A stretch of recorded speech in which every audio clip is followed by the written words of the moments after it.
Lord knows I've never actually shied away from my opinion on controversial games, and I'll talk about this a little bit more in the rumination, but suffice to say, a lot of people don't really like this game, and there's nothing wrong with that.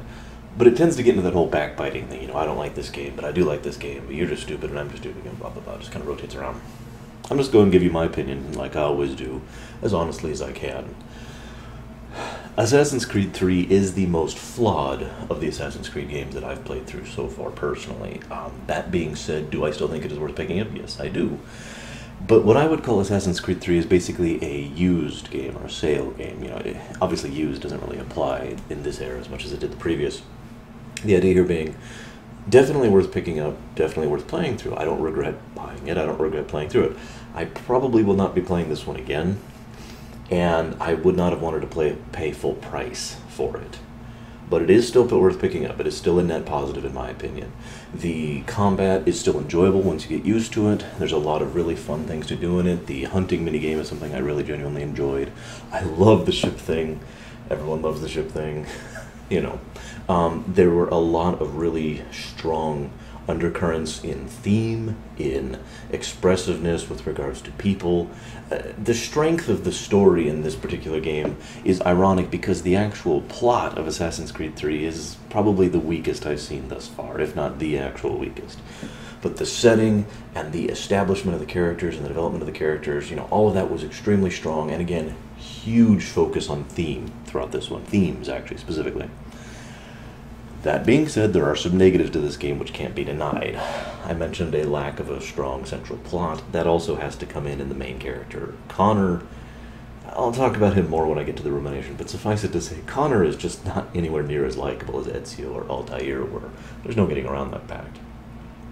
In addition to that, this is probably the buggiest of the Assassin's Creed games I've played. Mostly graphical or audio. Sometimes audio clips would not be attached to the wrong act or to the right actor, or sometimes I'd be trying to climb up an obviously climbable wall, but I was hitting it at exactly the wrong pixel, and so it was just wigging out, and then I'd go falling to my death.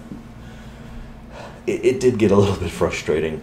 Admittedly, the only bugs that I saw that were truly irritating were ones where I was like chasing a guy, and I'm chasing a guy, and I get up to the guy, and he's just stopped running for some reason. And I had to restart the mission because he wouldn't move, and I couldn't interact with him. And obviously he was supposed to keep going, and he didn't. He just was standing there staring at me. Kind of indicative when you think about it, but anyways, I'm getting ahead of myself. It is also worth noting that this game is a little bit chock full of side quests and minigames. That's kind of an Assassin's Creed staple. It's both a positive and a negative in this case, in my opinion, because the positive is most of them are fun or interesting to do, especially the homestead missions, and of course the ship missions. And yet, the downside is they did this whole thing with this fog of war thing to try and give you the frontier feel, and they made these large, expansive fields for you to travel in, and that's great if that's what you want to do, but half the time it just involves you holding down right mouse button or whatever, sure, whatever it is for a PlayStation or an Xbox or whatnot, just holding down the run button as you walk and run and run and run and run, run and run and run and run. I swear that was actually half of my gameplay. It's the reason it was like a 36-hour run for me or something like that, because I was just running from location to location. I know, you can get on the horse, but my point still stands.